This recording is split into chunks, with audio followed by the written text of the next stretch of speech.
invite you to the next My Car Clinic scheduled for 29th March 2014 at Shell Ntinda opposite Hardware World. The what, why, when, where and how of car servicing will be handled by our experts led by Paul Kaganzi. My Car Clinic. Sharpen your auto care skills and pamper your car better. See you there.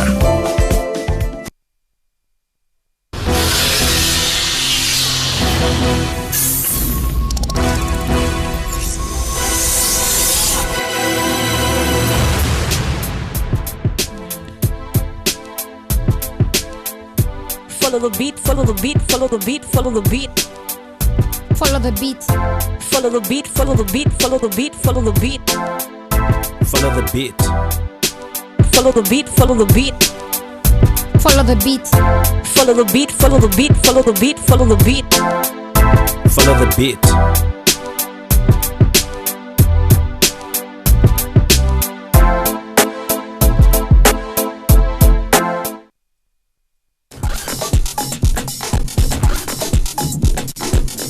Street Live in association with Reham WhatsApp. Feel it within. Ibara lyange kusemererwa spirit ninduga food kajja Kampala kukola emirimu ekora stekanse ntalibaniza mu etuhambya ntufuna obuzibu bwingi ubundi batomire n'emirimo tekutambura kurungi sente zokulya nizihamu nezo kusasula enju nizihamu but sente zinkuba ninyenda kufuna tinkwifuna.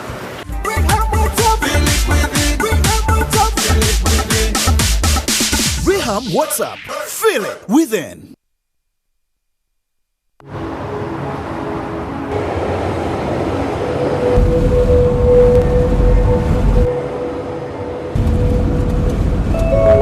and the change of government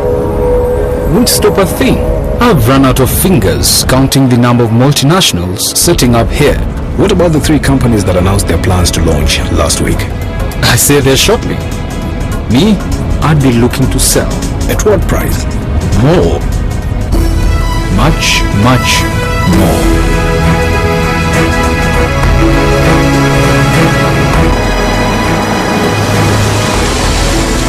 I don't know who you are or how you know these things, but one thing I'm sure of, you're in the wrong job. Here, call me tomorrow at 9 o'clock in the morning.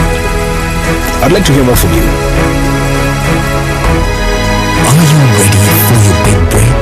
The East African, understanding the region. NTV, turning on your world.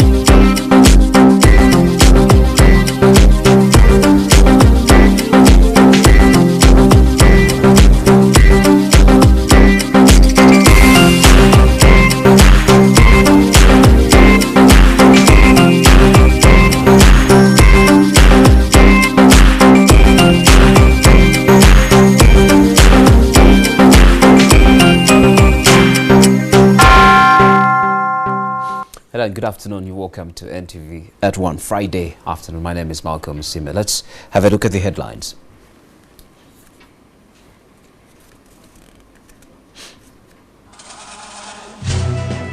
The Constitutional Court had ordered the Speaker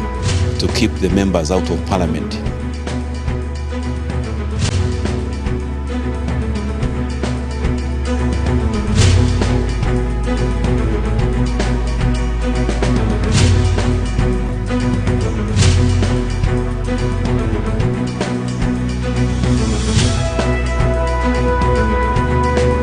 And as there is a person who is very strange coming to you when you are sleeping.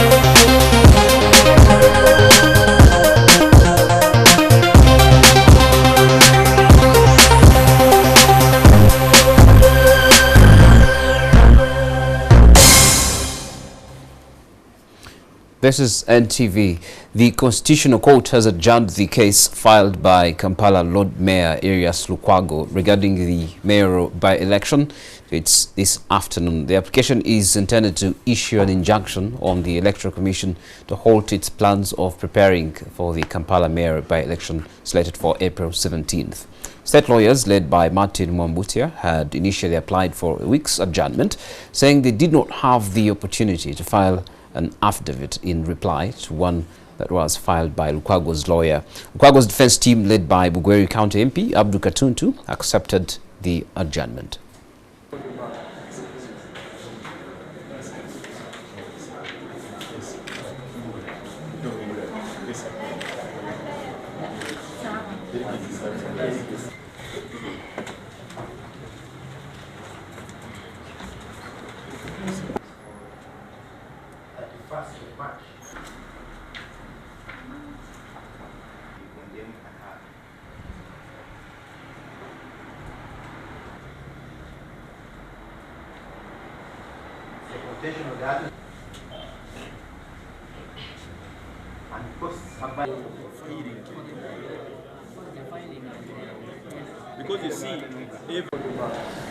Pictures there from the Constitutional Court. Now, the Supreme Court is yet to rule on whether rebel MPs should continue to serve as members of parliament or not. Court this morning had the main application where the defendants urged that if they are thrown out of parliament, their appeal would be rendered useless. Prosecution says if it happens, they will not have to pay costs and damages. So today's development comes on the heels of a temporary injunction filed by the rebel MPs for the execution of the Constitutional Court ruling, which had ordered that the MPs be dismissed from parliament.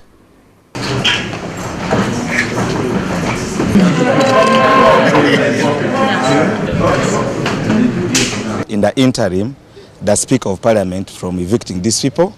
and also the Electoral Commission from conducting elections. And today was the application, the main application, we call it the main application. And of course, it's unfortunate that my colleagues on the other side were very, very dishonest to say that these people are out of Parliament. Could we even sit for 2 seconds if the Speaker had not complied with the court orders of the Supreme Court? No, we have brought contempt proceedings against them, against the Speaker. So it was so unfortunate, but beyond that, there's no problem. Opponent is that they have not made out a case.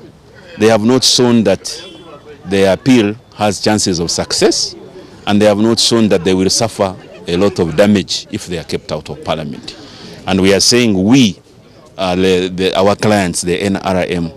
will suffer because these people will continue to be in Parliament and violate the Constitution. The court has said it will give a ruling on notice, so we are all awaiting. What is the meaning? It means these people continue being in Parliament. Yes. A man in Chankwanzi district has abandoned his 30-year-old wife after she gave birth to quadruplets at a hospital in Hoima district. He reportedly left his wife to escape the responsibility of fending for the children. The couple already had 6 children before the quadruplets were born.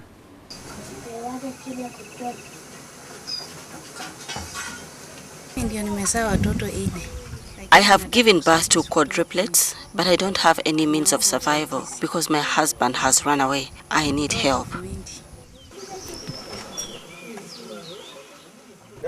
Police in Gulu is holding a man for allegedly breaking into a girls' dormitory and molesting the students. We have the pictures.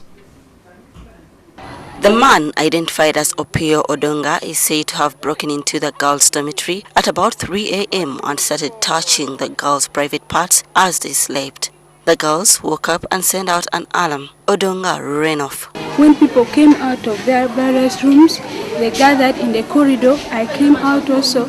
Then, after some minutes, we had the window being broken. Yeah, the glasses were now spreading on the floor. Police sniffer dog tracked him to his house, a bit of a distance away from the school. Good enough, the place has not been tampered with, because I advise the administration never to allow a student to move in those places where we expect such person could have caused that damages. His footprints were also found outside the dormitory gate. The school guard says he did not see anything. Police has now erected a mini post at Sacred Heart School as investigations continue. We're going to try as much as possible to see that we find out who is that person who has been disturbing the student, because this is not the first time. It has been happening for the last 2 weeks.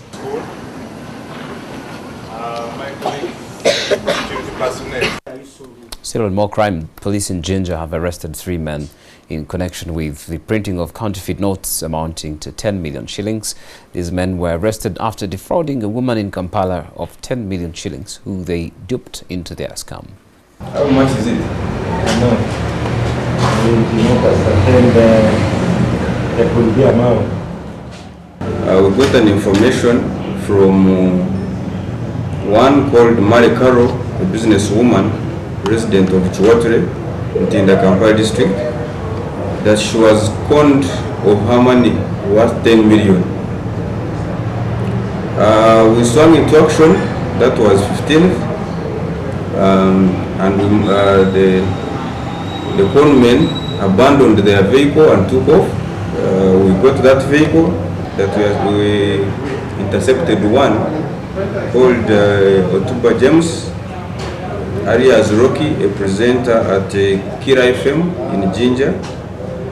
and another one called Maiso Peter, a resident of Kisinja Road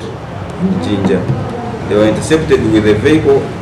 a Toyota Noah. We are still trailing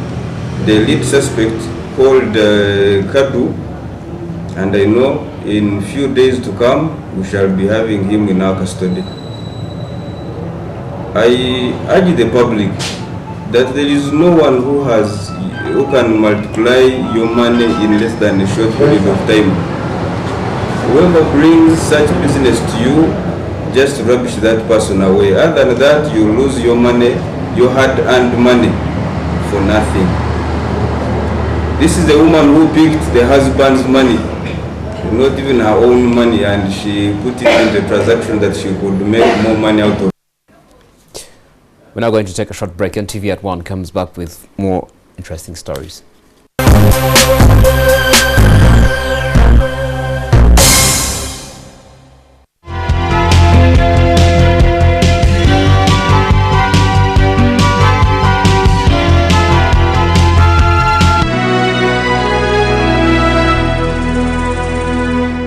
Sunlight adds fabric conditioners to washing powder to give you Sunlight 2-in-1 for sensational cleaning and fragrance that lasts and lasts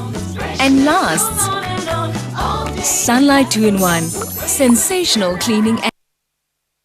Power theft can not only cause destruction of properties and power outages, but can also lead to death. This is today's Umeme outage report. To improve supply stability, maintenance was carried out in the following areas today.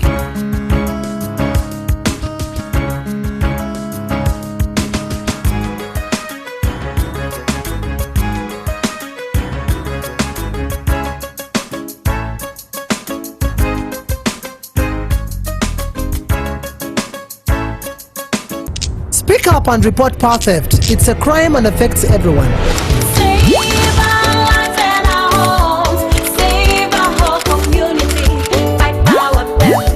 Let's unite against power theft and save lives.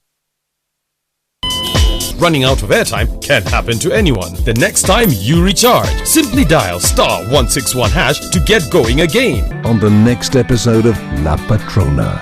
It has to be fast. I can't allow my daughter to have the slightest suspicion I had anything to do with her mother's death. Well,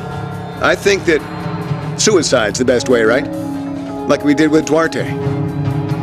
But will the little mayor be able to play the sad widower? I am not going to let you disrespect me. Shut up, you two, or we're all gonna go down. I will support you because what's fair is fair. Well, now that I think about it, yes. Yes, I do have a friend. Why didn't I think of it sooner? She is my true friend. Thank you, Father.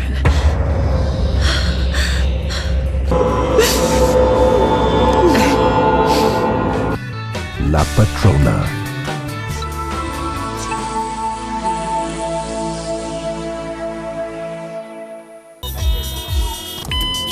At Orange, we know that running out of airtime can happen to anyone. That's why we bring you Wetase. Simply dial *161# to get going again. Convenience changes with Orange. Today, changes with Orange.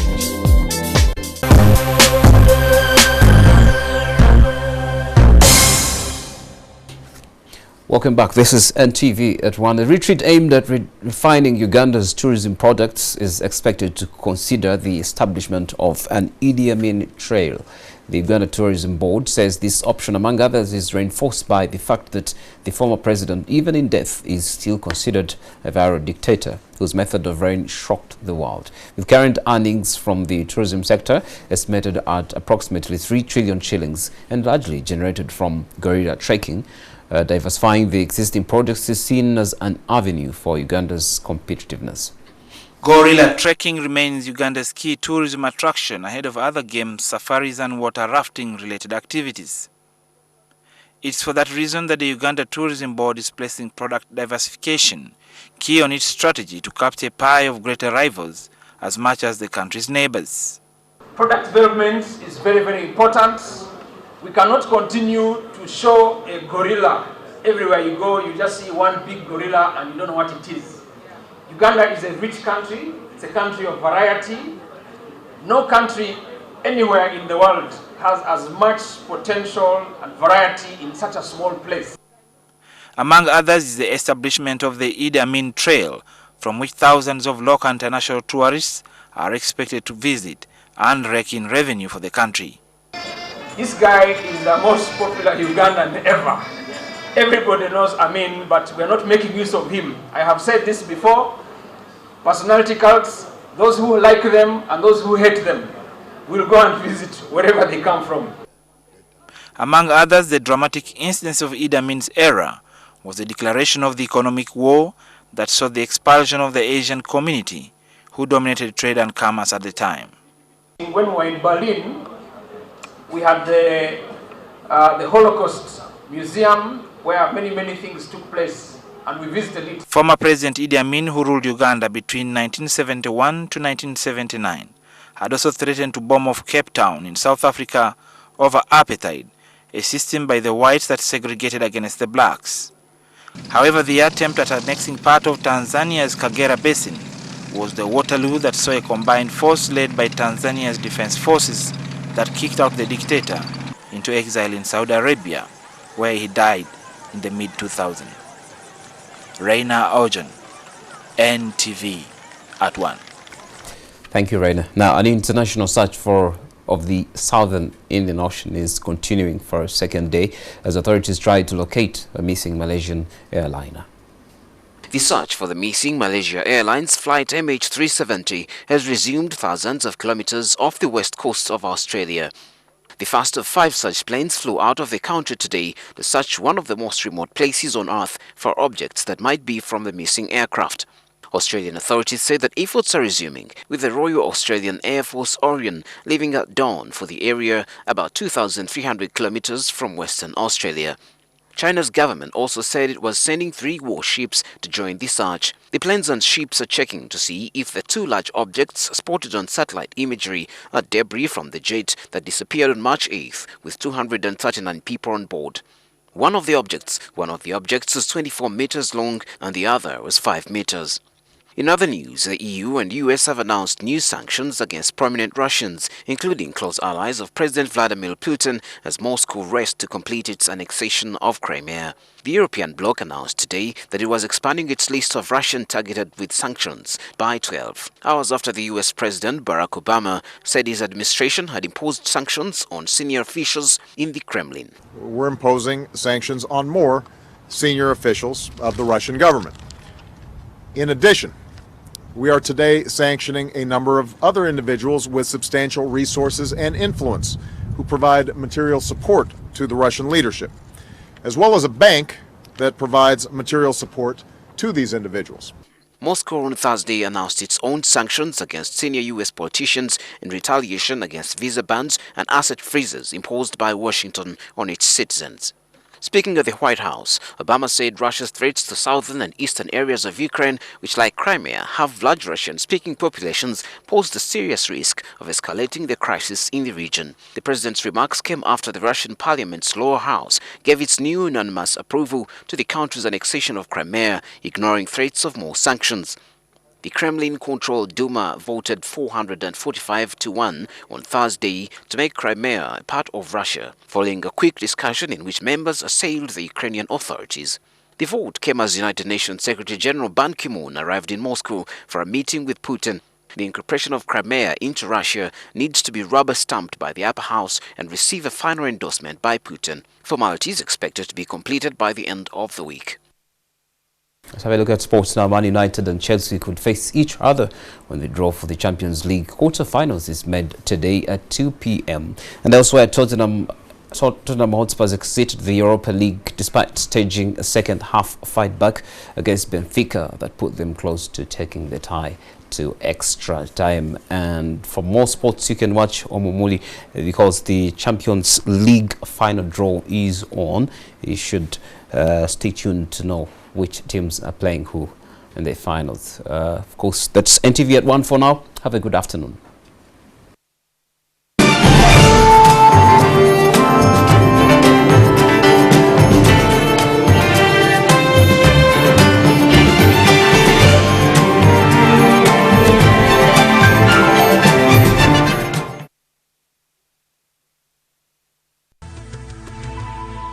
NTV,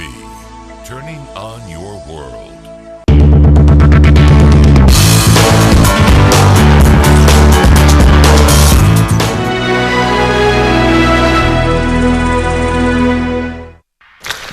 Smelling nice and being tough can go together. The freshness of fabric conditioner is now combined with the best ever stain removal of Omo. New Omo, best ever stain removal with fabric conditioner freshness. Oluvannyuma lwa lutalo abaana bangi batwalibwa abekika era bulala basigadde abamu bajja ne babakima era twagenda mu Lukola eyo inakasongola mu Buluri twagenda mu Butale babalaaro okubuuza omwana oyo mumanyi nti mukwate obutonde obwekonkome mukwate obutonde bwa Ebola mubuteeke mu nsigo omuzungu ayogedde parliament muyise bosi basajja omulembe guno gutuusemu n'abantu n'entondo kati waliwo n'emyaka egy'entondo waliwo yakiŋŋamba bamugamba muŋŋambe bulungi kati munkwate empola dokita buli akwata bayibuli eno ajja kusomera bintu nga ye bw'alowooza. For example, waliwo controversy yaliwo tobeera mu ssuuti ate n'oteeka mu gganduula olina kubeerako kimu kubanga okusomesezza tumaze emyaka 2 tusomesa banne Uganda eddembe lyammwe mulimanyi oluusi n'obusobozi obulina nakulabira abaganda baagala kabaka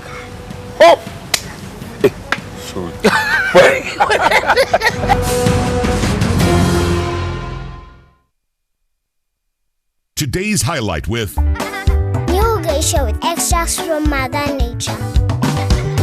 You know what? Just tell her to give me my jewelry. I need it to buy food and to find a place where I can Are you stay. hungry? Eat garbage instead. Or go to back to that bastard you cheated on me with. What? I'm going to become your worst nightmare because I heard everything you said down at the police station, huh? I know about the death of workers, what you had planned. Shut up, shut your mouth, and leave this town. It's for your own good. I don't want any problems. I'm warning you. Get out of here. My mom always wants what's best for us. That's why she uses new geisha with extracts from nature. New geisha with extracts from Mother Nature.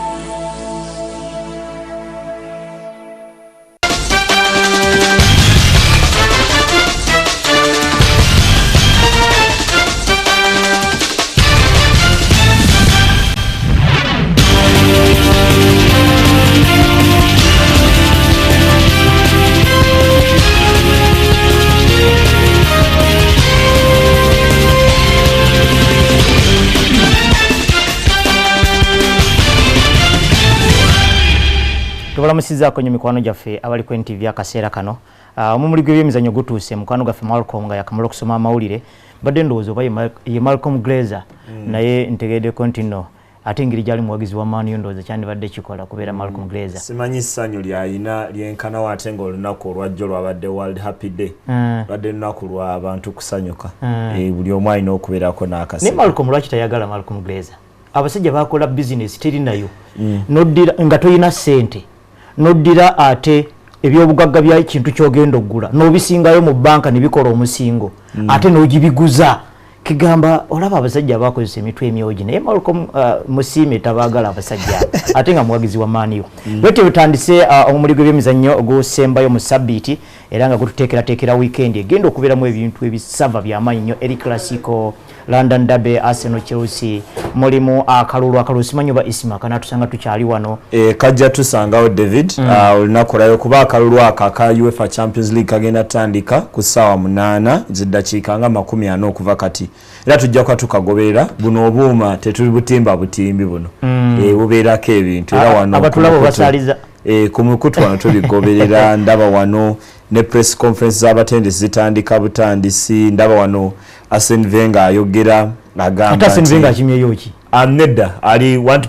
press conference za Premier League zirike saawa eno mbadde ngamba ate ali mu press conference y'abali 8 abayise mutende awadde agasindika police bujja ali wanagamba nti guno omupiira gwe bagenda ozamba ne Chelsea olunaku olw'enkya is akiyise Arsenal's game of the season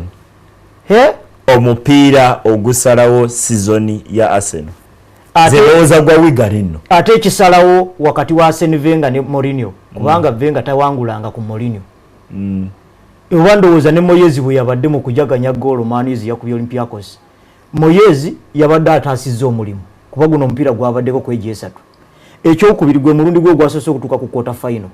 ng'omutendesi kati mu kujaganya ndowooza twakitapuse bulala ayinza okuba yajaganyiza ye ng'omuntu nti ne Liverpool yadde akankubira awaka nange kankubaddako nga tekiri mu mbeera yagamba nti twagenze ku quarter final nga Man United kati ne Arsene Wenger nga tannaba kwogera ku mupiira gwa Arsenal okutwaliza awamu asooka okweyogerako ye ng'omuntu tawangulanga ku Mourinho kyekimu ne Roberto Mancini gwe twalabye gwe mpiira gwo gwa season ye David gwezo kitaputa mu mbeera yonna naye amanyi gwe gusalawo season ya Arsenal ye mu ndaba ye naye tebandigenze na pressure no yonna Man City yawedde yejja ku ndooza ku Emirates Sabit ejja yo teri mu gisalawo anti kati omanyi ekirungi kya bino ebintu ntubuli omanyi mu economics bayita insatiable wants buli sabit eyita oba bulinaku oluyitawo kyoyagala kikyuka leero otuulaawo ng'ekirooto kyakuvuga gaali nga yo bw'ogifuna oba oyagala 10 bw'ofuna 10 ng'oyagala compressor bw'ofuna compressor ng'oyagala Range Rover bw'ofuna Range Rover ng'osaba eryato bwotyo kati ne sabit ejja eyinza okubeera Arsenal's game of the season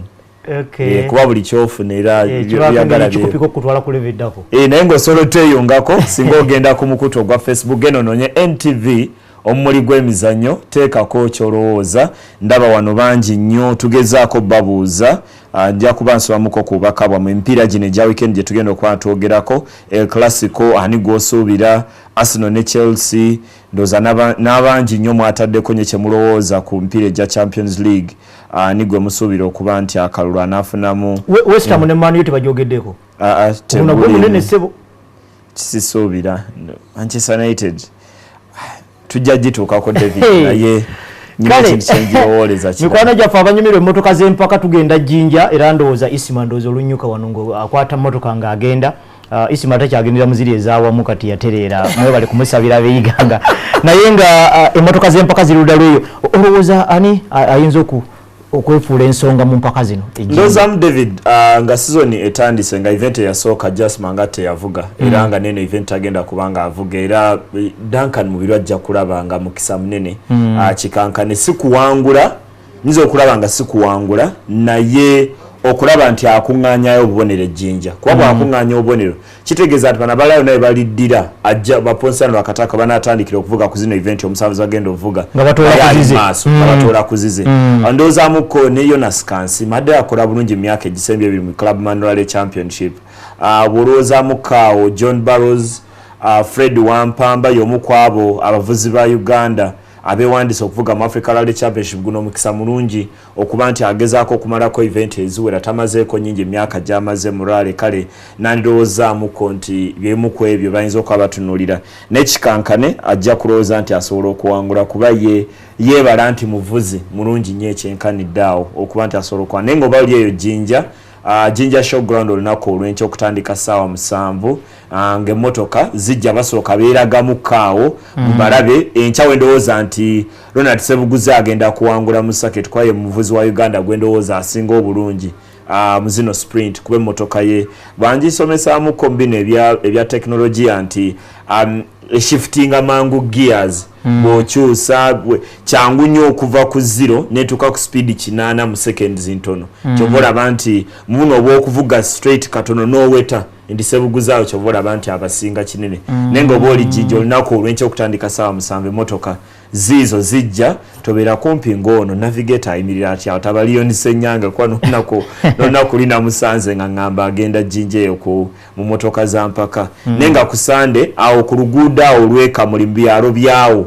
emmotoka ezigenda okwetoololera Sande yonna kikirayagaddeko ne kya David nsembayo nti tebagaziyiza nnyo we zigenda kubira kitegeeza bw'onootambula n'ova gy'ovudde n'ogenda okulaba emmotoka tojja kwetaaga kulabirako bweyogerera ezimu ate ogende ozisange emaganjo kaŋŋambe nga oyisa wano Kampala Road n'osala ti zonna kumpi ziri mu katundu si wanene nnyo kwegamba ofuna ekifo ekirungi ojja kwesaba nti weetaaza okukyusa section gy'olaba emirundi 2-3 gyokka olunaku obutafaananako we bagigaziye ennyo ne weesanga ng'eno ey'embalala kye nalowooza nti kyali kizibu okulaba kuba baatandikira Masaka ojjukira ne bagenda Erwengo bw'oba oli Kiruhura era oba toliwo ekiruhura oyinza obutagenda ate n'embalala kati oyinza okwesanga kyekimu ku ebyo kyazaamuko nti abategesi clerk of course Jeff Kabagambe kino abaakibaza nnyo wanga emmotoka bazitadde mu kifo kimu abantu abeere nga asobola ziraba emirundi egiwerako 3 mu lunaku naddala abagenda ozirabira obwereere kubanga Basaketi bo bagenda kusasula babeere wali naye bano abazirinze mu lusuku abeera mu lusuku lw'abalima n'okulima ati ag'okulabirira nga asooka awummuza enkumbi tiri amusolooza mutabani wagamba emmotoka ziizino jangu nolwekyo kati bazabire bitambule bulungi ne street bash ndowooza bagikakasizza bwe n'amaliriza wano ng'omuziki guvuga oba oddireyo ddala eka ku Mande kandowooze nti abeeko baba bagambye kubanga oyinza okudda ate nga kufulu yenkananga kapa obunene eri ku luggi mpozi nga tuvudde ku nsonga eyo ttiimu yaffe eya volleyball eya Nemo Stars eyatukiikiridde mu mpaka za kilabu empanguzi mu ludda lw'e Tunisia eri baneeti yagguddewo bulungi baatukubye abategesi aba Esperance baatukubye obugoba 3 ku bwereere era nzijukirako David omwami Smith Okumu amyuka captain wa ttiimu ya Nemo Stars bwe yatukyalirako wano mu studio yagamba gwe nali njagala okunoonyeza omuziro yatugamba wano okumumuli nti bajja kwetaaga okuzannya bulungiko okusinga nga bwe baakola mu ggwanga erya Tripoli kuba ojjukira nti omwaka ogwedde bagenda mpaka Club Championship mu kibuga Tripoli baamalira mu kifo kya 11 ku ezo ttiimu 17 nga bakifo 11 ku ttiimu 17 mu Africa n'agamba muko nti bajja kuba n'obuzibu bw'amaanyi nnyo okweyongerako naye ng'ekiruubirirwa kibadde nnyo kya Nemo Stars okugendako 8 abasooka mu Africa naye bwe nagenza okulaba akalulu bwe nti David ndowooza ekiro ky'olunaku olwokusatu nga Nemo Stars eri mu kibinja omuli ttiimu nga Esperance ne General Service Unit eya Kenya nentandika okutya nga setaaga kuba nti nzimanyiiko kinene nti oba balina muzannyi bw'ati ngenda otulamuko nga Esperance emu ku ezo ttiimu esinga okukola obulungi omwaka oguwedde nno yatuuka mu final yakuba mu final ttiimu Esperance yeeno ttiimu eyakubye Nemo Stars 25-18 25-21 na 25-16 ekitegeeza bw'ogoberera statistics ezo nga bw'ozisomye kitegeeza abavubuka baatandise mpola mu sete ey'okubiri ne bongerako naye ndowooza bakozesezza amaanyi mangi mu sete ey'okubiri sete ey'okusatu ne bakola ate ojja kwesanga nti Esperance ng'ezannyira waka mu Tunisia ttiimu mmeka esobola obbawangula kubanga omwaka oguwedde okulagamuko amaanyi ga zino ttiimu za Tunisia bw'ogerageranya n'ezaffe ezaakatandika okwetabamu ku mutendera kuba Nemo Stars ttiimu esoose ogenda okweta mu Africa Club Championship twali ttiimu ya volleyball ndala yali egenze kutuukaawo naye omwaka oguwedde ttiimu ezaatuuka mu final 2 zonna zaali za Tunisia CS Sfaxien enandooza ne ttiimu ey'omupiira era yatuuka ne mu Confederations Cup final yawangula Confederations Cup omwaka ogwedde kwa yakuba TP Mazembe mu mupiira ogw'ebigere yaguzanya ttiimu ya Esperance era naye ina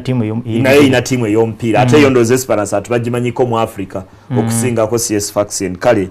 bwetyo Nemo Stars teyatandikiddeko ddala bulungi naye ate n'akalulu tekabadde kalungi kuba tuzzaako GSU gy'ogambye y'abannakenya olunaku olwandowooza zijja kuba ssaawa nga 2 ez'ekiro General Service bano nno balinga ba local defense ekitongole kya local defense bana n'emmotoka ebiri defender bwogende Nairobi omu birabalako bana ba General Service Unit ayimu kwezo timu esinga okukola obulungi mu ligi y'abaami e Kenya ekibinja kya mulimu ne timu nga Muga Cement okuva mu ggwanga erya Ethiopia abo tubamanyi nnyo mu volleyball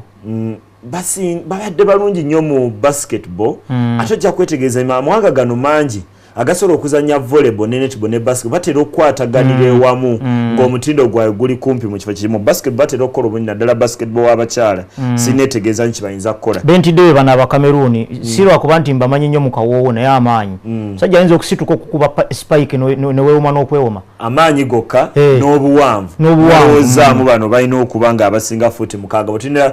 butunizi ttiimu y'e Kenya eno gye baali bazanya ku ttiimu y'eggwanga abawala n'abaami bokka nga ttiimu bonna bawanvu fuuti mukaaga n'okusoba simanyi ne gundi mu Cameroon Serena Williams nedda yayambala bwambazi kajoozi kaabo alina ekiseera we yayambalira akajoozi ka Cameroon kati ate nga n'ekikula ne bwemulaba ng'akuba racket ngeri gyakubamu akapiira nga ndowooza n'okuvuuma kavuuma nendowooza tabanga alina emirandire ekyako ekyo kyendowooza abakoci ba Uganda kye bagezaako okukola ku bana abaana ba volleyball ogezaako kwekana zino ttiimu ezibasinga obuwanvu kinzukiza nti koci w'abakyala yaŋŋambako nti ekimuko kye tutagenda kuyigiriza bwe buwanvu kuba tebabusomesa abazanya pe tebagenda kweyongera naye tesobola okukolako obusobozi bwabwe okubuuka okuva ku ttaka toyinza okwesa nti obadde obuukako mita 2 kocha agatwongere tuwere asobola obuuka mita nga 5 ekyo nakyo nga bakikolako kinene naddala okuba nti basobola oteekayo emikono gyabwe wali katimba mu maaso ogezaako okuziza ttiimu ze bazanya nazo kale ebimu ku ebyendowoleza ku nemo ekyo kijja nno n'omupiira naddala n'emizannyo girina contact kiba kyagala n'obeera bw'obanga okimanyi oli muweewufu nga gwe David Silva gwe Andres Iniesta tosobola kuyingira mu kifuba kya Phil Jones oba Vincent Kompany kati gwe kyokola weemulula mangu agenda okujja nga wasazeewo dde ekyokukola ng'omwewoma kubanga bw'ekyokola obeera omutono mu mupiira oyiga mungi nnyo n'obanga osobola okwesa ofisaawo ogujjako opponent naye n'omwewoma kuba bw'omusala n'osigalawo nga bw'ajja bw'ati ajja bw'ati gw'ojja bw'oti kale naye nga ensonga ezo ze zigenda mu maaso oludda lw'eri mu Tunisia abavubuka abafe bannemu stars katubasabire tumanya gino egiddako naffe tujja kufunayo be tukuba okujjako GSU Isima tutiisizza nti nno nabo bamaanyiko naye tukyalinamuko bano abamuga cement aba Ethiopia poti ye Cameroon tumanya ne Ali Bengazi ye Libya tuyinza okutitenkanya kwabo ne tusobola okwenyiga mu bali abanene obuli abanagenda ku lukunta n'oluddako empaka ez'ensi yonna ez'okudduka emisinde nga za universities zigenda kubeera ku lunaku lwa Sunday wali Entebbe n'olwekyo bannantebe okudda wano Kajjansi n'okutuukira ddala e Kampala abantu bayinza n'okuva eno egindi wayogeddeyoko ematugga ne bagenda ne balaba emisinde gino n'olwekyo gyansi yonna gya universities giri Entebbe emikisa gyaffe giri luddawa ekisooka Abannakenya mwebali ndowooza emisinde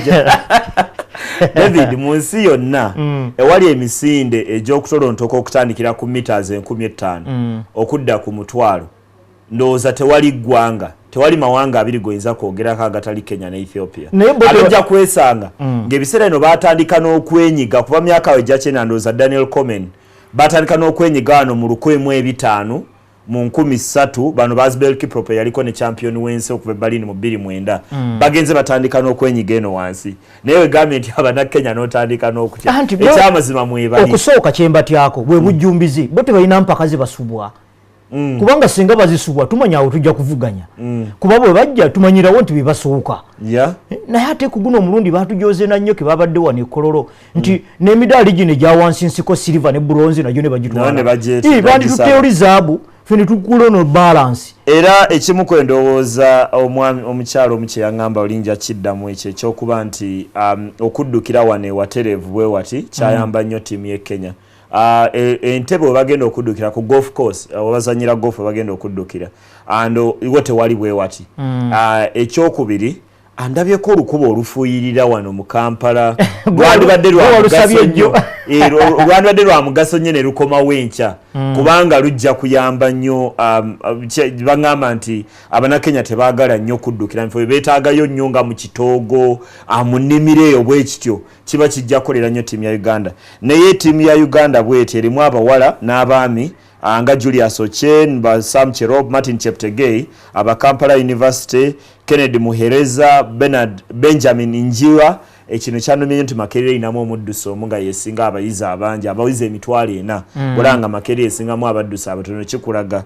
Games Union omulimo gwekola ate nga abaana bangi bajja ku university nga baze ku scholarship wesanga ku university zonna za university zonna bozigatte ziri mu Uganda teziweza abaana abeera Makerere obungi nga zonna zigatendera ziwezaamu eza private ziri 30 kumpi Unobanga temulimu nemu nga inamu omu yekka Kampala University inamu abaddusi bana basatu baami n'omukyalo omu Winnie Nanyondo ne muko abasinga erinnya kuba abadde ku timu ya Uganda ebbanga terwerako emyaka ng'ebiri mulimba Dokasa ne Anet Chebet abandejje Anet Chebet abaddeko naye ku timu ya Uganda ndowooza ya junior ono wendeje naye ayinza okukola wenjawulo naye ndowoozamu kweno World University Coast Country ndowoozamu ko event ennungi naye kijja kuba kya nnaku nnyo nga sabiti ewedde bwe yali bwe tuvaayo nga n'ogw'ekikomo omudaali gutulemye bano abazunguzungu be tusobola tubayisiza eri awatali midaali n'olaba nti owaffe abadde wa 18 ng'omuzungu wa 23 18 oba osinzeeko kale omuntu naye ate tewali mudaali kegamba muli kikuwa muli enyiike n'ogamba batukoze tutya ate naluzaamu guno amawanga mangi kubanga ng'oggyeko Kenya naye muko mulimu amawanga nga Poland yadduka atiri emisinde Poland singa gira mukasuka fumu ne mpimpi mu European Championship batera okukola obulungi awo Ukraine bakola bungi Poland ne Ukraine nga 1500 13 naddala mu bakyala nandozaamuko naye obuzibu nti nno tusobola okusinga abe Poland ne Ukraine naye nga owe Ukraine abadde wa 17 owaffe n'abeera wa 14 era awo waba tewali mudaali kwegamba emidaali gino giyina engeri gye giwewula amaanyi g'abazanyi abatasobodde kutuuka mu bracket ya midaali nti ne bwe mubeera abazanyi 10 gwe nojja n'obeera wa 23 kiba kyakwenyumiriza kubanga oba osinza abantu abataka wansi wa 9 naye bwe kiba nti nno emidaali gitwalako bana abasatu era kumpi effort ebeegiridde okujjako ng'oli muto ekimala ng'ebiseera bibyo mu maaso obipimye noga kakati ku zino ezisooka bwe mbanga mbadde wa 13 banandaba oguddako oba mu myaka 4 naye kibi kwe kutuuka ng'oli wa 3 muogo ne David olumundooza ne mbunafu weerawo ebyokuyiga kubanga sabiti ene wedde timu ya Uganda bwe yakolera obunnyo mu Africa Cross Country Championship nga teyawangulayo mudaali nga n'omuna Uganda yasinga okukola obungi Moses Kibet yali mu kifo kya 6 mu basini abasajja bawanguleko ku midaali mu junior bawangula oguneja tiimu abawangula silver ewamu ne bawangulako n'ekikomo odda mu event senya Uganda emirundi 3 yafunayo ki ku midaali naye okuba nti bwe twali ekololo ku Sunday tewaali omulundi we bazanya oluyimba lwa ggwanga olwa Uganda bazanya lwa Kenya oba oluyimba bazanyirako awangudde zaabu yekka ate ojja kwesanga nti mu Uganda ne weziba Olympics oluyimba lwa Uganda luzanyiddwa emirundi 2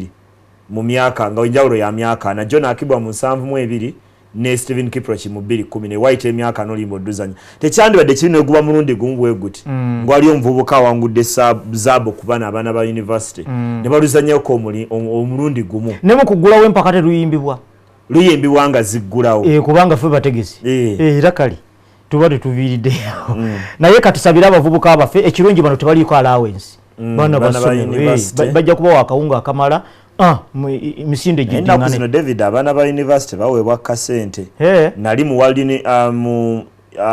inter university games mwezi ogwa December zali ku UCU nagenda okulaba emirundi mingi baali basasulwa era nga abaana abamu abazanya emizanyo egisinga mu gumu obeera n'omukisa nti ojja kufuna n'akasente ate si kabi awo ng'osoma ng'olinayo ssente endala mu kifo kyokka era buli lunaku n'okubira omuzadde n'ogamba naye omanyi embeera mbi bw'oba munnabyamizannyo nebbali olina basalo olina scholarship n'olwokuba ozannyayokko jagamba waaye kati kozanye gumu kitundu kati ozanya emizannyo gye 2-3 olunaku onyukayo n'emitwalo 3 kojja kwesanga abamu baali bazannyanga ati nga handball ng'azanya ne volleyball ng'azanya ne netball ng'ayinza okwazanya ne basketball kwegyo 5 ng'azanyako nga 3 tegeeza wina kwasobola okunyuka n'emitwalo gye 5 wano ndaba nga mulimu akasente naye si ke kangi naye nga gasobola okubeezaawo ng'okyasoma waleti ebeera nsanyufu kale katubasabira abavubuka abaffe naye ekimanyi ku misinde speed meter kasiteegwa ng'ate onaakuyitako buyisi tobaako gw'onenya kale nno katubasabira abavubuka abaffe bakole bulungi ne pulezidenti oba oli awo yandibadde awabulwamu ensimbi zino zaawo abazanyi nga bamaze kunnyuka yandibadde azibasuubiza naga kakati buli mudaali ogwa zaabu waliwo wano bukadde bwa 3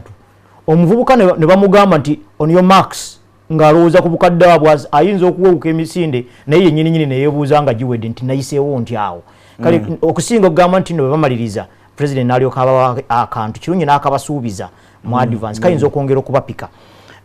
mpozi University League ey'omupiira ogw'ebigere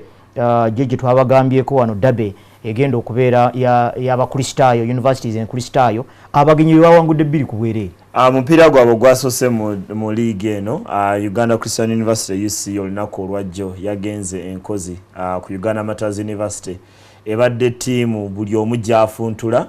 mu gino mu season 2 ezisoose era oluyimba terunakyuka n'omupya yatandikidde kono wandoza mukosi singa UC kati yatansenga ne Kampala University ba champion oba nkumbe ezibadde zivuganya olowooza yandiwangudde nandoza mukonti kyanwadde kizibunye ne bagezi ne bangulu mpira nga bakyadde nakulabudde ko wano nti UC ezanya mu Mukono first division kitegeeza bote bagwa mu kigwe timu yabe yompira esamba omwaka gwonna era tebagenze dozo omutemu ya Fred Kyambadde omugobe nalinda byeko nga asamba kale bwete timu ya UC ne bango mpira yagwangule goals 2 ko musabiti ne tabaddemu goals kubojjukira nti mpira ebiri ejasooka jombi jagwa 0-0 kati UC yesoso okuwangula atenga yetimu empya n'okutebayo ku goal atenga yetimu esinga obupya mu Muzeno University esoba mu 10 ezetabye mu league ey'omwaka guno kale eyo sabiti esooka bwetyo bwegenze ate kati sabiti ejja kyemmanyi ku Lwokutaano nyina okubanga nsazaamu ebintu bingi mubze ejja kukwatagana ne Makerere Nakawa Olwokutaano lwa sabiti fixture girina na ku fingertips njina wano kuba waliyo n'omwami abadde anzikiza ku Facebook emabegako waliyo ndowooza mubzu yakuba Makerere goal emu ku bwendo za gwali mwaka gwa 2 goal emu ku bwerere yajjanga obudde buggwayo ebiseera awo nga Lugogo ekyasobola okusambibwamuko ku mipiira nga tebazimbye ebizimbye nga semiti si mungi nga bwali kati nti antu bagwe eddalu ngoyizo gamba ku Jinja Road ga kyekibaddewo nga mubze wangu ndowooza ogwo Lwokutaano kyateeka fike twakola ba Edigabo ba CEO yo mwabatema katatu batemu omuntu anti mukwano gwo kubire mbuuze why nenga David oyina okujjukira nti neggula eryennyanda kati ku makubo kweriri genda okubango genda ofune eggulire lino omanye El Clasico yonna Real Madrid ne Barcelona mweri ate oba investor ni musajja wange oyo Eddie Chico omupiira ogusiba kyeyasooka okuyiga kati naye akuwa ku magezi otandikira aba investor mwebali bobanga oli awo investor ojo osobola kusoma ku birowoozo bya Tom Damulira kati mwebiri n'ebibuuzo bye nazzeemu ekimuko waliyo ekyenzukira nti okugeraageranya liigi y'e Congo n'ey'e Kenya eriwo esinga okubaamu ssente naye nga bw'onoonyerezaamu kono ey'e Kenya yeeyogera ssente ezirimu balina nyingi naye tebazimanyi tebazogera nange neewunyiza omupiira gwabadde wakati wa AFC Leopards oba ne Sofapaka General Secretary n'avaayo n'alanga ssente zaavuddemu mwavuddemu emitwalo kumpi nga 6 ejja Kenya je milioni nga 18 zayo kakati neewuunya nti Secretary omulamba alanga atya ssente lwaki bameka abaziranga gwembulira wano emabegako nno mu season eno yennyini okumanya nti ebintu bitandise okweyerula mu Africa emabegako Goma Mahia yasamba omupiira gwali wano Kesiwe badde sambiro Kesiwe yasambira Lumeri Goma Mahia timu gye yasooka okujjamu balanga nga bakuŋŋaanyiza miliyoni za Uganda zaalinga 3 naye nga sekretary buno azisoma naye nga asoma n'ennaku agayikale sinatadde tusamba Leopards oba Sofapaka twandikoze ku ssente nga twandikoze ku ssente ng'alabira ddala zinasa tumwesa ndoza bazanya SB Tam bitam yeje basooka okuzanya nayo bwe batyo naye embeera y'okulanga ssente zivuddemu kuba kakati wano tirina gamba nti tezavuddemu wakiri omuntu yandigambye timwavuddemu ssente naye ezivuddemu nezitavuddemu tewali azooga tewali njawulo kale embeera bwetyo bweri twagala kuwummulamuko katono naye nga Isima mu kuwummulamu Daniel Ricciardo gwe twayogerako wano juzi nti nno yafuna obuzibu mu Formula 1 nti yafuna obuzibu era ne bamu disqualifying tiimu ye ya Red Bull ejulidde olowooza omusango guno gunanyuka gutya Omusango no bajja gusalayo sabiti ejjanga tebanagenda mu ggwanga erya Malaysia round eyokulya Formula 1 ey'omwaka guno naye singa Formula 1 ekyusa ne muddiza ekifo kye ekyokubiri ejja kuba nja kiyita mu luzungu bad precedent kubanga sijjukirayo muntu gwe baali baweze ne bamuzza ne bajjawo ekibonerezo kati Formula 1 ejja kuba ekoze kipya naye ndowooza kiri mu mazima eri ttiimu ya Red Bull ogezaako okulaba nti amateeka abanga tegakozesebwa bulungi Red Bull erina obuyinza okukomawo negamba bannaiteeka ndoza gwe mutima ogwo guteesawo amateeka nti werikwata naye nga tokkirizigana nalo olina okuba n'omukisa ogw'okuddayo n'ogamba nti owaaye wano sikkirizigana naye nga bw'osomamuko mu byonna byonna omusango ne gutandikira Red Bull ndowooza erimba ttiimu ya Red Bull yennyini erimba kuba bagambye nti amafuta gajja genda mu engine kilo 10 buli seconds bweziti bo ne bagezaako okukyusa Formula ne balabula no balabula nga rest naba usabiti ne bagamba ekyo nno kye mwakoze kimenya amateeka Formula ne bawa ne sensor erina okukakasa nti amafuta agagenda mu engine geego Red Bull ne gana nteeka mu sensor eyaayo kati bw'okomawo nga event ewedde nga bakuweze kyemanyi ne wano mu motoka zaffe no bibeerawo restrict enkyamu ne bino ebitono nnyo ng'okujja ku secretary ku budde nga buyise kuba event teggwa paka nga bamaze ogikebera nga emotoka mumaze okuvuga ndoza mu Red Bull erimba nnyo okuba nti baabalabula nga event tennabaawo ne bagaana ne beetumiikiriza ate kati bakomawo bagamba nti mwatuweze mu bukyamu sikkiriziganya nakyo kale toyanza nnyo toyanzege Isima twagala kuwumulamu katono tubatuuseeko obubaka tuyoke tujje mu kitundu ekyokubiri muri Europa ate nga betulindirako n'obululu bwa Champions League osobole okumanya ttiimu yo so nga tuyikyalina n'ebirala bingi nnyo mu programu eno omuli n'emipiira ginabeera mu weekend mu liigi ez'enjawulo tuva ku NTV katukomewo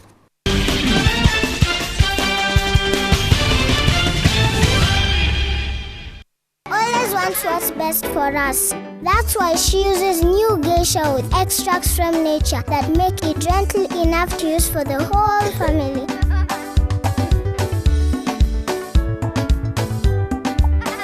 New geisha with extracts from Mother Nature.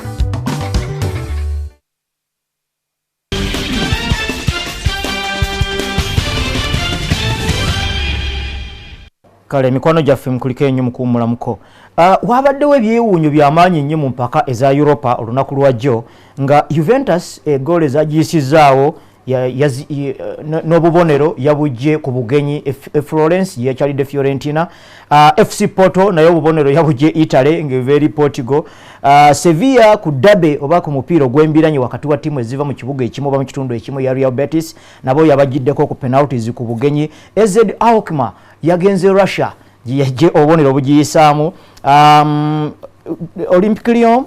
kale Olympic Lyon yo yali etandise bulungi mpozi ne FC Basel obubonero yabujje mu Austria ng'ekyalidde Red Bull Salzburg Isma Tottenham yalemereddwa twabadde tukisuubidde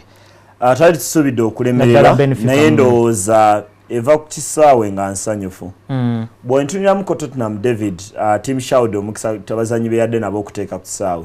naddala mu bbaaka Kyle Walker taliiwo bodda mu makkati Jan Vertonghen ne Michael Dawson tebaliiwo n'ogattako Yunus Kabul ne weeyongerayo n'ebbali nga Danny Rose wane n'omupiira gwe gwakuba olumu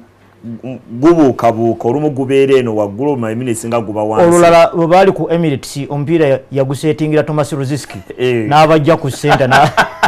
naye abasanga kati ngenda n'entiramuko nga Tottenham balina okuba basanyufu olw'eyo result gye baafunye kwaba ogattakaawo nga bajje Sandro mu midi ne bamuteeka mu bbaaka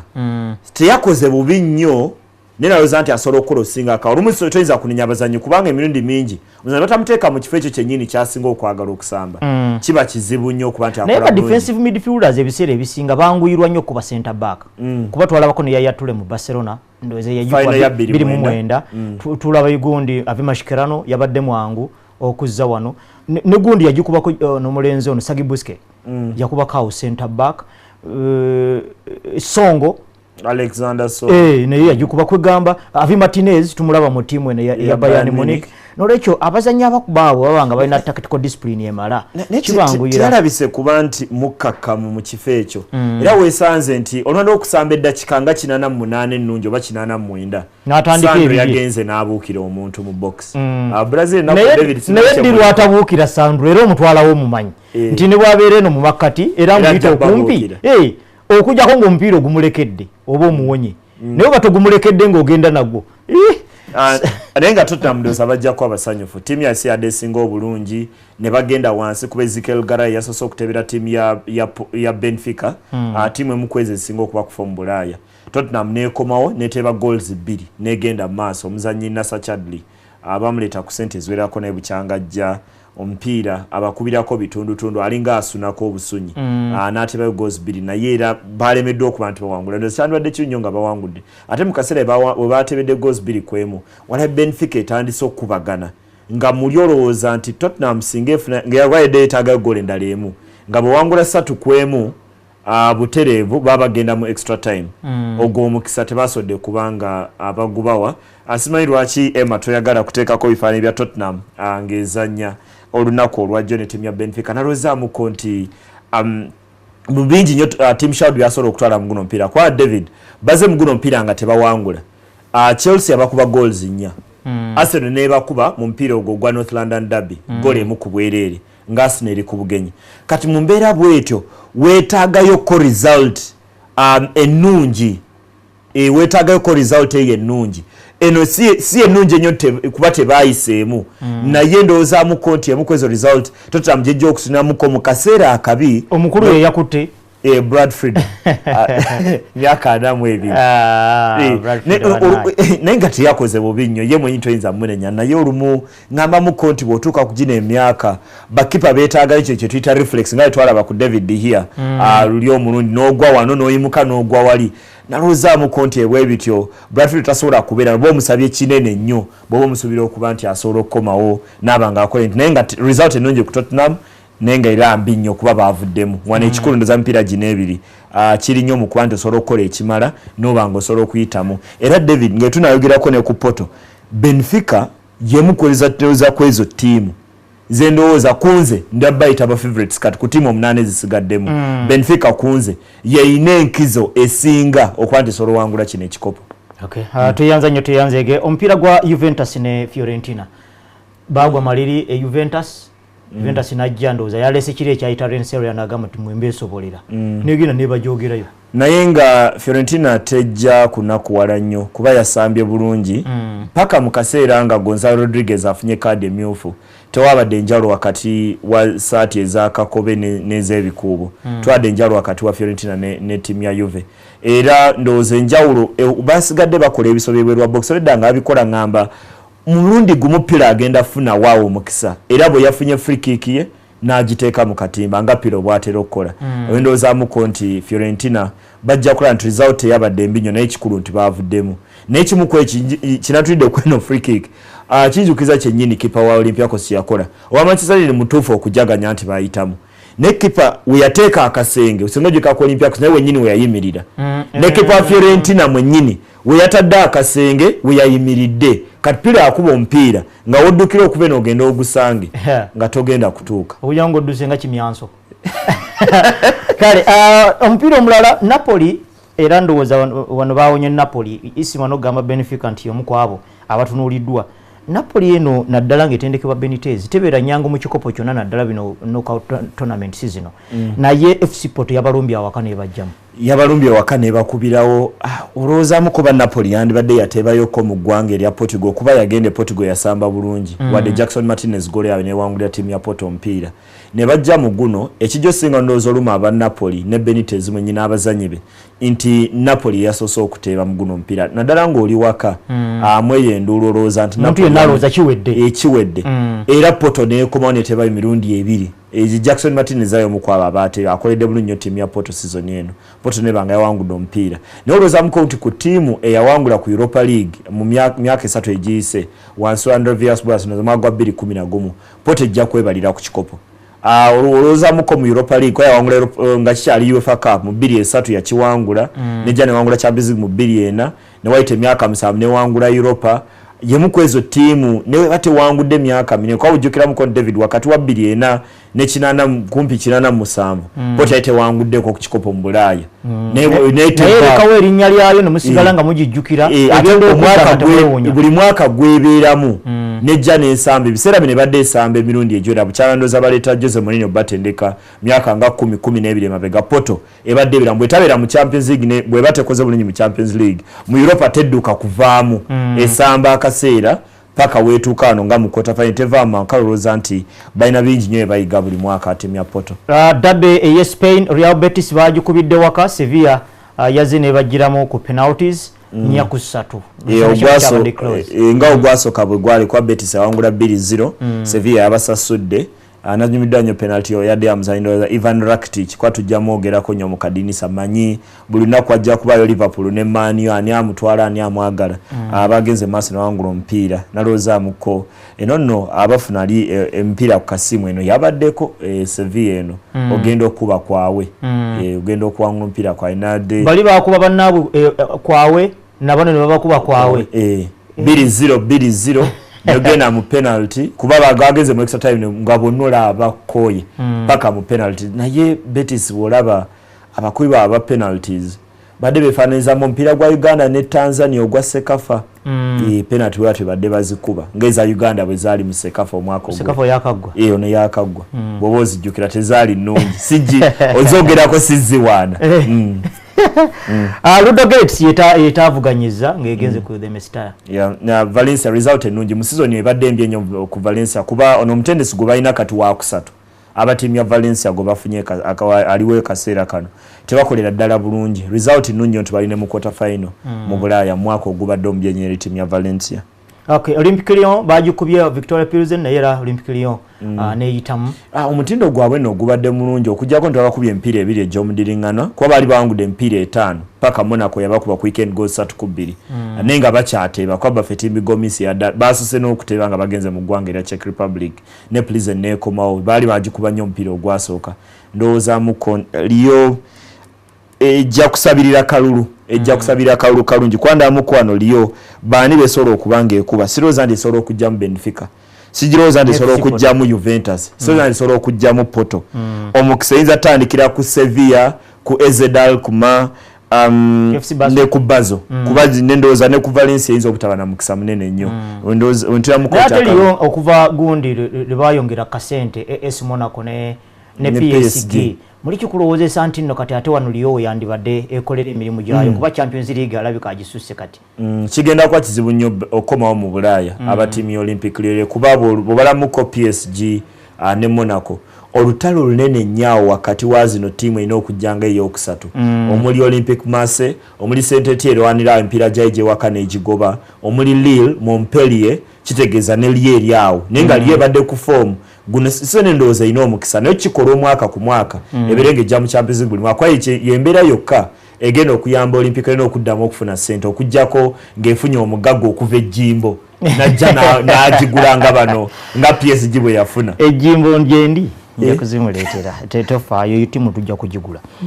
mpozi ensonga bwe zityo FC Basel bawangudde Red Bull Salzburg awaka goal za 2-1 ne bayitamu nekibanga kitegeeza nti kakati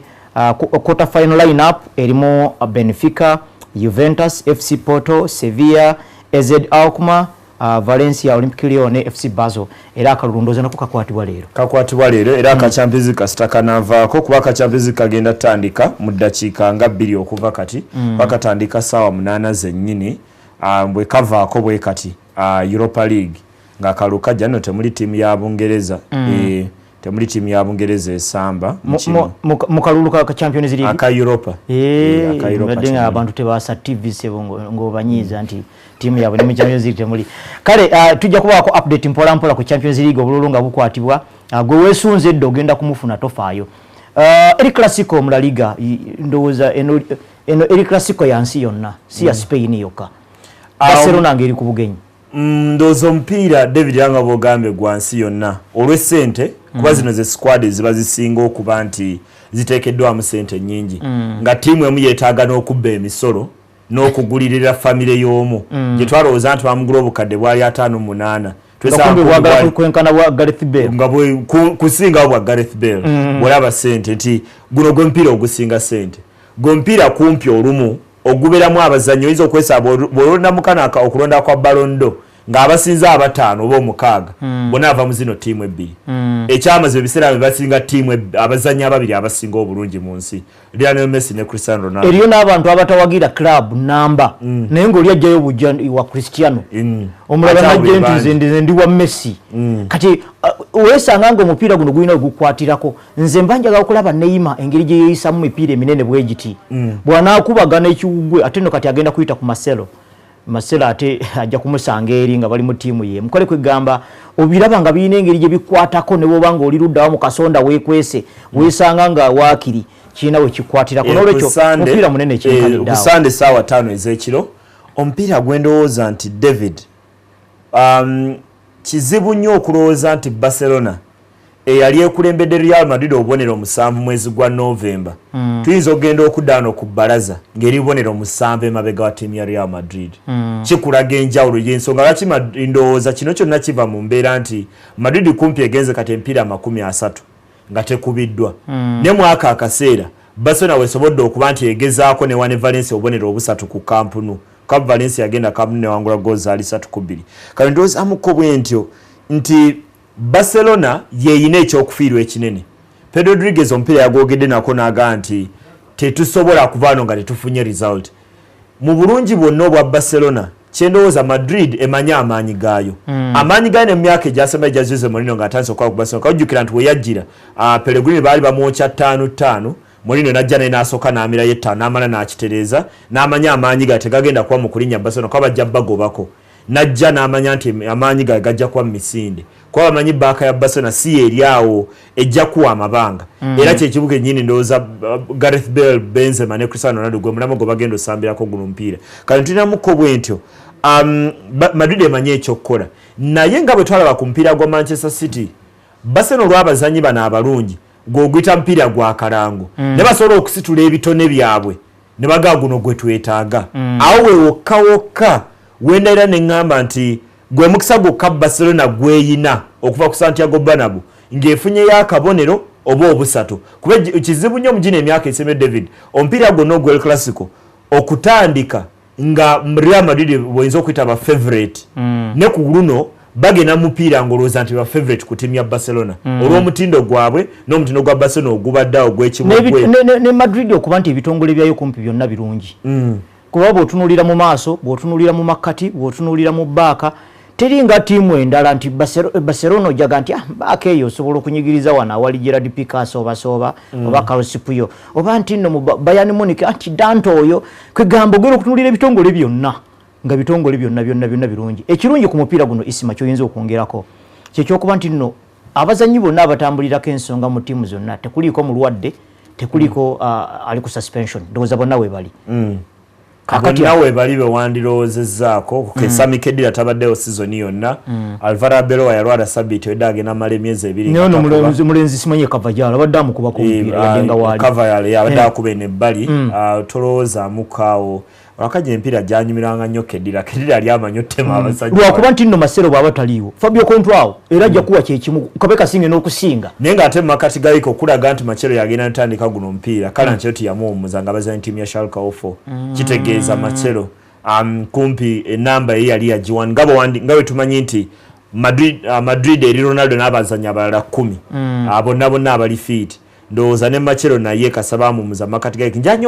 njanya okulaba ani bagenda okubisa mu baako wa David mu kaseera kumpi ekitundu ekisooka ekya sizoni yonna Rafael Varane yali mulwadde nga Ancelotti akubisa Pepe ne Sergio Ramos ne bukyanga Varane akomawo abadde akuba na bombi abadde olumu Varane yasamba ne Pepe oba Varane ne Sergio Ramos njanya okulaba ku luno akomyawo bali ababiri abafaanagana ennyo kyendowooza olumusikiriziganya basambisa abiri kuba bafaanagana bakola ensobi zeezimu bakyamuka mu mbeera y'emu Pepe bw'atema n'entema y'emu kati kwegamba nalowoozamuko nti Varane ono gwe balina okugatta n'omu ku bano kunze ngenda ne Sergio Ramos naye olowoozamuko nti Pepe toyinza va ku kisaawe nga Pepe takuwadde 13 nga percentage ajja kujja ateekeo buli kisoboka okugezaako okuwangula omupiira kale mu mbeera bw'etyo ndowoozamuko nyinza nnyo okulaba baani bagenda okukubisa kuba nabalabo nsobola basoma nti Xabi Alonso nti Luka Modric nsobola basoma nti Cavajal nti nti Masero ku ludda luli ebintu ewabo nabona solo kuba nti mbasoma ne abo ababiri bokka abo Barcelona olaba otya gundi Alexis Sanchez, Neymar, Pedro Rodriguez, Messi bandi bayimiridde batya kubanga ayagala kulembeza basatu nga bulijjo betukimanyi nandigenze engeri gye guli ku bugenyi Fabregas nze kyateeka nga bwe twalaba ku mupiira gwa Manchester City Fabregas kyateeka ng'aliyo ne Neymar ne Messi naye bw'otinamuko emipiira gya Madrid gino esemene Barcelona egisinga Pedro yasinze okukola obulungi nze ndowooza yandibadde Messi ne Neymar ne bano bamidiba abana abasatu botasobola kukyuza Busquets, Xavi ne Iniesta n'obagattako Fabregas kubanga Fabregas ajja kuyamba nga ajja mu box ajja kuyamba mu makati nga mwetaaga okukwatirira kuba Barcelona omukisa gwabwe gwokkawoka mu guno bagenda gezaako kweka omupiira bagenda gezaako nnyo kweka omupiira kale mbeera bwetyo awe ndowoolezawo nti amaanyi ga Barcelona yagenda okubeera naye nga bwe gutabuka nga tebannaba kuteeba ndowooza Alexis Sanchez yasooka kusaya kuba ye wanjawulo ku bazanya Barcelona amaanyi ge gali nnyo mu misinde anzukiza mukolo mwe mulangamba nonno yandibadde mukwano nnyo gwa Walcott kuba badduka mu mbeera y'emu okukwata obululu bannaye kugenda mu maaso era producer waffe ayagala kututetenkanyiza kulaba nga tereeko ku bifaananyi mu birabe era obuno bwe bulango ndowooza obusookako bataza abasajja abamanyi omupiira Luis Figo kanakalango kaneme kozesa amannya bwabanga nayo omusajja yayambalanga shati 10 muri ogamba nti oba shati 10 kati bandibadde bagidibya ye ambassador nno Luis Figo. So ladies and gentlemen, please welcome on stage the UEFA Champions League ambassador for this year, Luis Figo.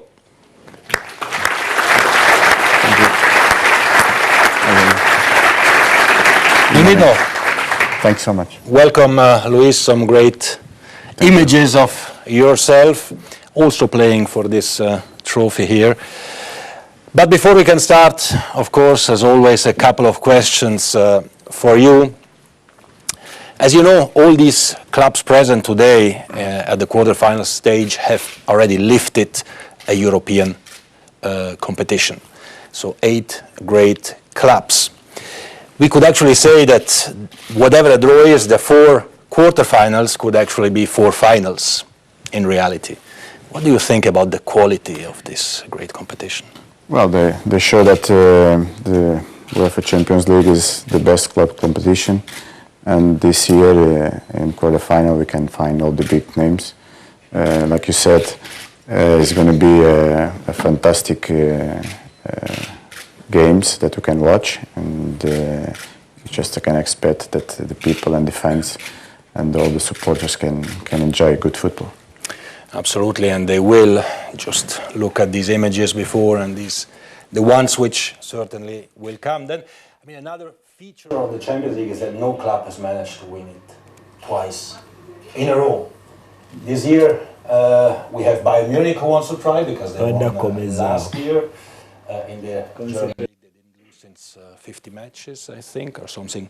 like this. Why do you think it is so difficult to win the Champions League twice in a row? Well, and what do you think about this year? Kale yensonga eyo era ku bagenyi abali awo Isima kizibu ogamba nti gwe sebugwani ovaawa bateeka okuba nga wali omulabye kubanga liifu obanga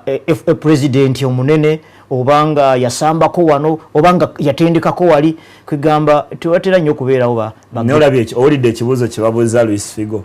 bamubuuza lwaki ekikopo kino kizibu nnyo okuddamu okwanguladde n'agenda kiddamu emyezi ekimu olondowooza kisima waliyo ttiimu zendowooza nti zandibadde n'abazannyi sobola okweddiza David Kanguze kyekinnyonnyola lwaki Madrid teyasobola kweddizaako kino kikopo wakati wa 9-8-2-2 oyinza okiyita omukisa kwa mu 9-8 baakiwangula mu 9-9 Bayern yali ebatidde mu kibinja kuba bakuba goolo nnyo emirundi 2 nyamu Germany ne nyamu mu ggwanga erya Spain nebasanga Valencia mu 12 ne bakubawo ne bakitwala mu 2-1 ne kibalemu okweddiza ndoza Bayern yabajja kwa Bayern ogwo omwaka yakuba Man U ne Real Madrid ng'eyita mu quarter final ne semi ate Bayern egenda n'ekitwala 2-2 ne bajja ne bakuba Bayer Leverkusen mutende so yannuma nnyo Klaus Top Mola kubanga ebikopo yabituukangako esi yabagundi bano Michel Balak yes Oliver Neuville yateba ne goal yayisaamu Bayer Leverkusen doza ku semi final ku Old Trafford ne Babatov goals rule ne Babatov yali mu eyo team kale naye waliwo ttiimu gye balonze eya round ya UEFA Champions League zino ze tulabyeko. Diego Costa, Van Persie ne Cristiano be bali eno mu maaso. Eden Hazard, Raul Garcia ne Bastian Schweinsteiger ne baddako mu makkati awo. Eno Crisito, Marquinhos ne Gary Cahill kwotekka ne Dani Alves ne baba wa back. Golo ne bajuwa David De Gea. Senga isima abadde n'ebiseera yandi basengejjedde ensonga naye nga abavubuka wano mu butuufu babadde balonze bulungi nnyo abagenzeeko ku mukutu gwa UEFA ndowooza mugirabye. Katuwummulemu bwe tumala okuwummulamu tujja kudda n'ebyo bya Champions League nga bwe biri ate nga bwe tutunuulira n'emipiira emirala gigenda okubeera mu liigi ez'enjawulo mu Bulaaya. Sigala ku NTV.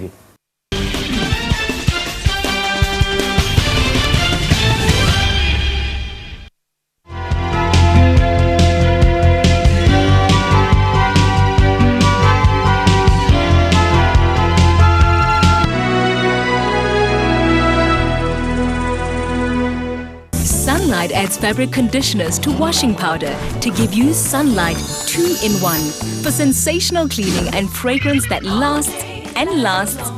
and lasts. Sunlight 2-in-1, sensational cleaning and Now the heavyweight contest begins. In the blue corner, we have Mr. Action! And in the red corner, we have the headache. And the action begins. Action delivers a left to headache. What a hit! An uppercut to the right. Wow! And the final hit knocks headache down. Mr. Action has proven he is the best. Knock out headaches with Action. If symptoms persist, seek medical advice.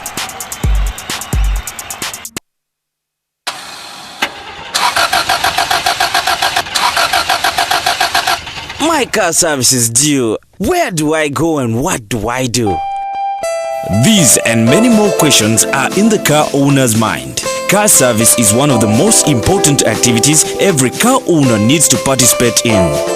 Daily Monitor and Shell Helix invite you to the next My Car Clinic scheduled for 29th March 2014 at Shell Ntinda opposite Hardware World. The what, why, when, where and how of car servicing will be handled by our experts led by Paul Kaganzi. My Car Clinic. Sharpen your auto care skills and pamper your car better. See you there.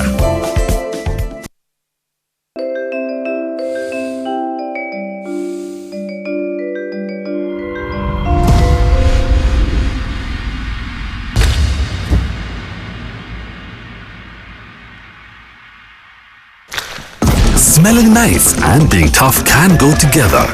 The freshness of fabric conditioner is now combined with the best ever stain removal of Omo. New Omo, best ever stain removal with fabric conditioner freshness.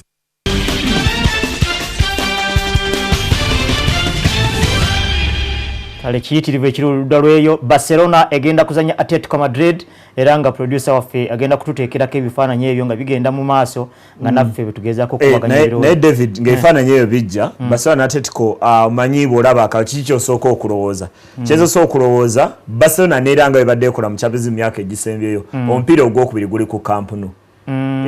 Kuba egenda kwewako omupiira ogwokubiri. Ate against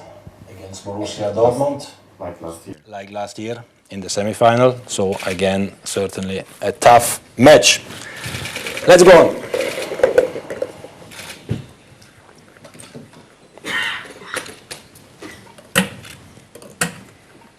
Paris Saint-Germain. Paris Saint-Germain playing at home their first match, the semi-finalists of 1995. Who will they play?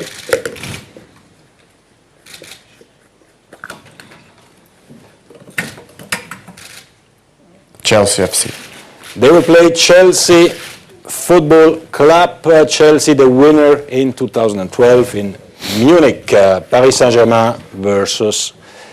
Chelsea. Also this, they are all... You cannot choose in this moment. They are all tough. They are all tough. It's incredible. Okay, let's see now the last.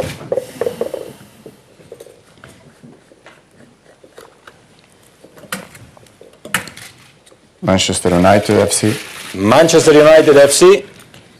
Manchester United Football Club, 3 times winner, last time in Moscow in 2008. They will play at home their first match. The last. And let's see against who will they play. The last one. The last one. FC Bayern München. The last one, which was the first one last year, the champion of Europe, Bayern München, 5 times winner, title holders. Manchester United, Bayern München as well. A top. Fantastic. Top. Fantastic game.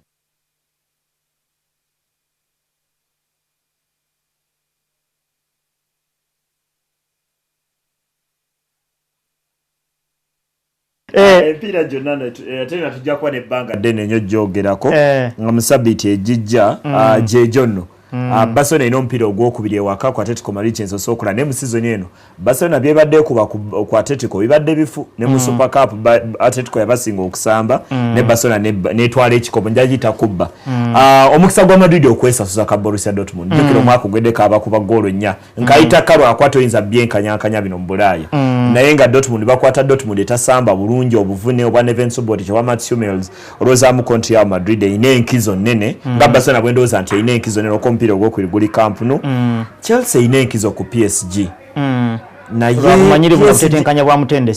ne PSG bwekulembera 2 mu mupiira ogusooka newangula 3 kwemu 2 ku bwereere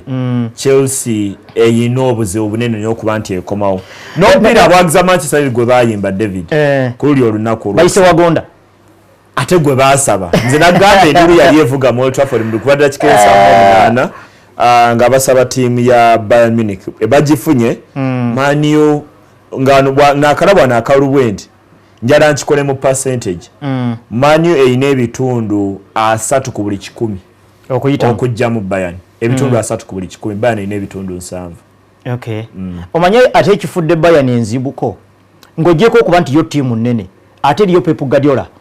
kati eyo Guardiola naye eringa tiimu ndala bwe buzibu obuzaawo naye nga atulaba nga bw'olabye emipiira bwe giteekeddwawo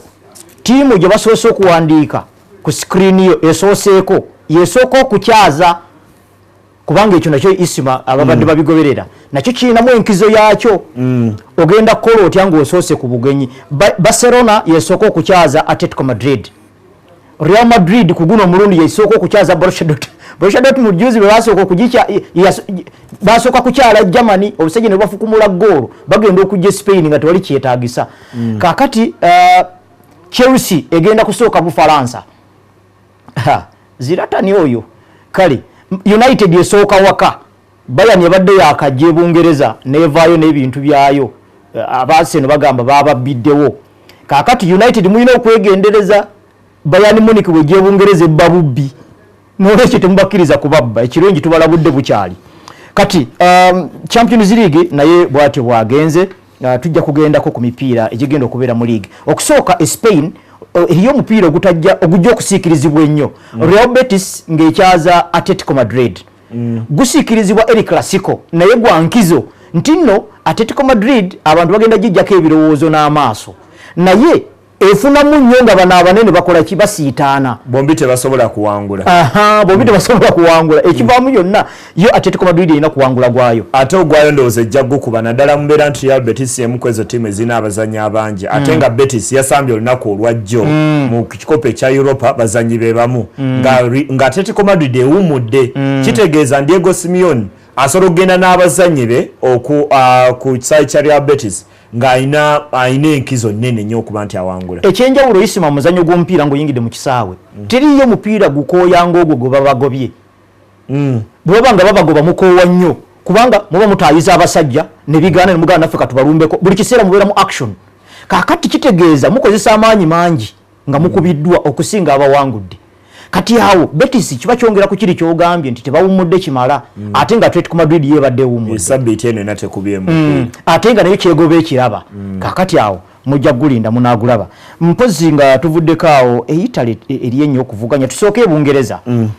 ejja okubeera okuvuganya okunene Chelsea ng'ezannya Arsenal Arsene Wenger ng'omuntu tawangulanga ku Jose Mourinho ne bwaba nga amusanze kugwa NTV nga ezannyamuko ne CNN era amukubirayo kino kigenda kubeera kitya dozaamuko Arsene Wenger ekimuko ekimaze mukyola nkikonyeeko atayinza guyita Arsenal's game of the season naye kubanga ndoza muko game of the season siroza ati mumbeera Arsenal jerimu erina omukisa ogw'okuwangula league kituufu omukisa ogusinga obulungi mu myaka 10 naye guno gwe mupiira gwenzo ganti gwe gutusalirawo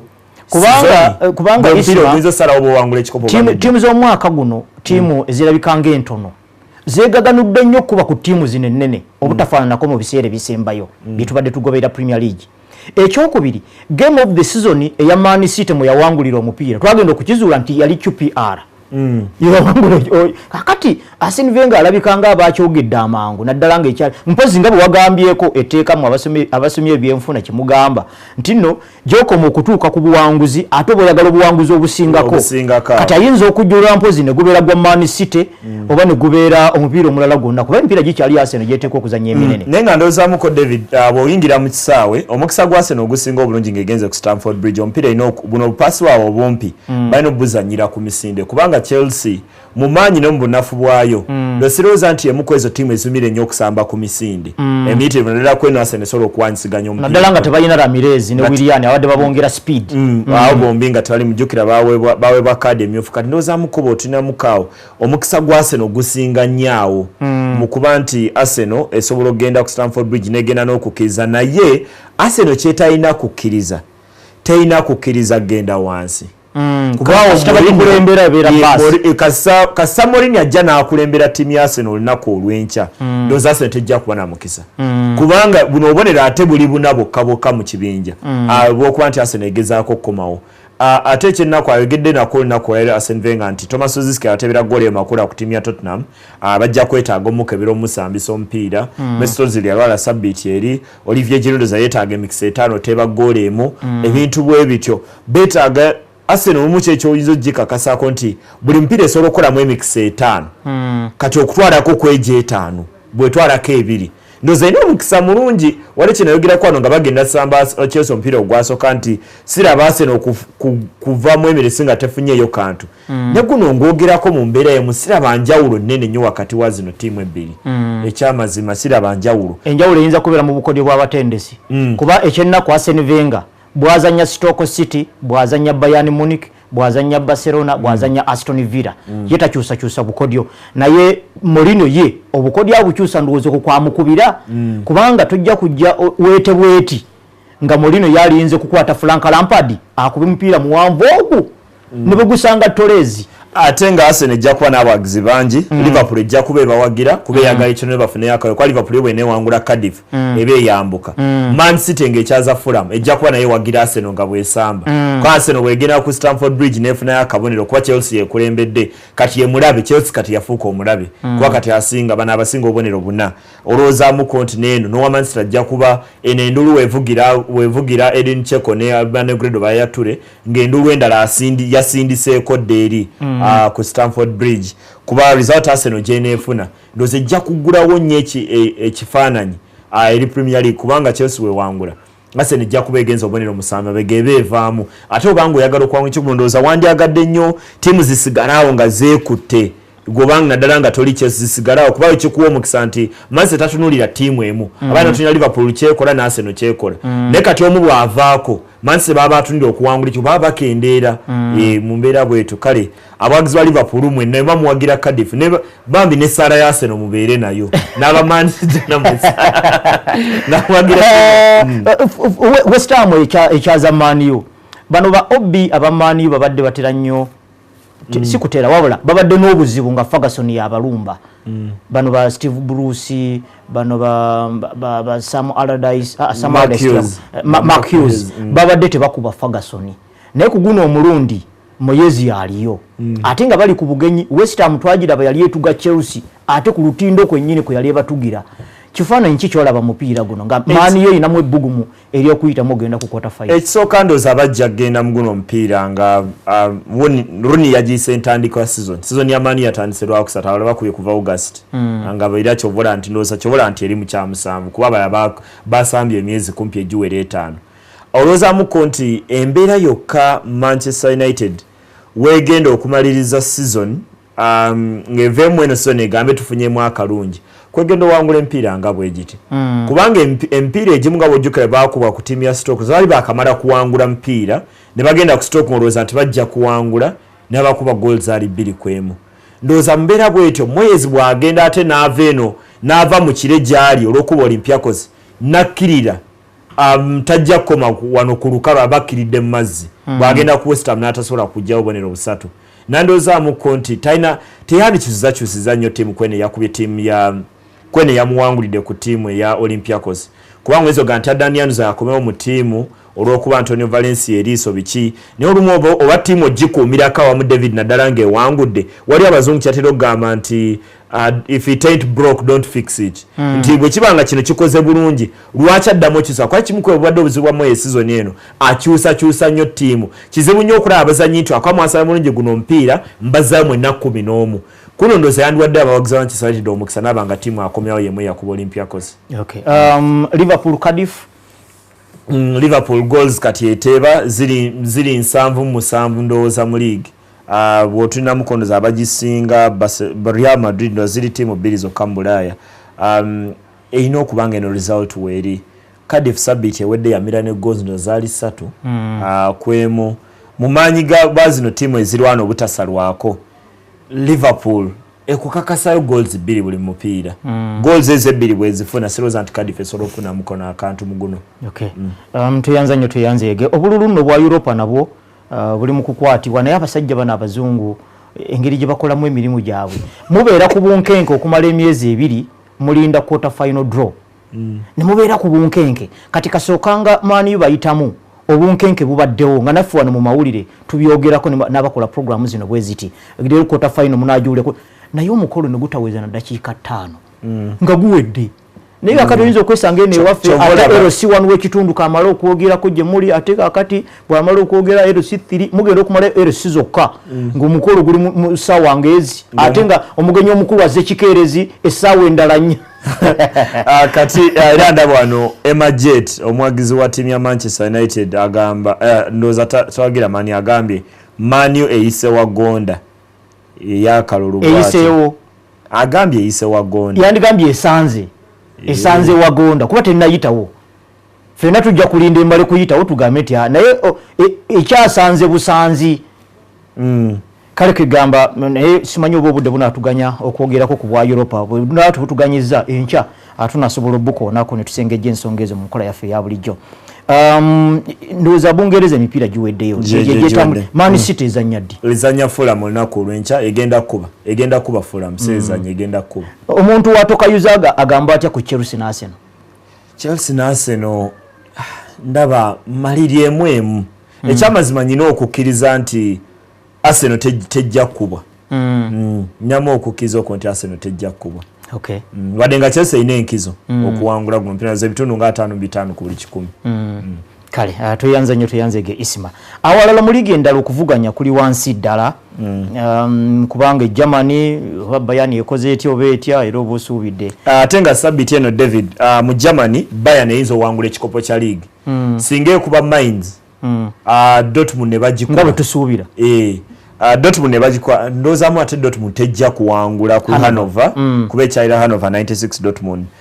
Bayern negenda ku Mainz ekutimu ku ezo timu esinza obeera ku ndoza mpira 13 egisembye ekubiddwamu omupiira gumu ng'ewangudeko empiira nga 7-8 yeesitudde kinene nnyo okujja wano weeri ndozaamu konti Bayern guno gujja kuba muzibu niyo omutindo gw'abazannyi ba Bayern okuba ne Guardiola asobola obbakyusakyusa asobola oteeka abasobola okukola ogwo omulimu gwennyini kuba sizoni eno kibadde nazibu nnyo okusambisa Ruben ne Robben ku kisaawe mu kaseera keekamu omu aba mulwadde oba omu bw'abeerawo omulala amutuuza akatebe n'akubisaako omu nandwadde Bayern okuwangula ku Mainz 1-0 oba 2-1 omupiira ogulaba manyi Bayern emyangu egitwalanga myabwe kusanga Wolfsburg esobola gikuba 6 emukuba 6 bwesaba Bayern bakuze ninga okalubye kuba 2-1 naye nga kyonna esigala etwala obubonero busatu. Okay.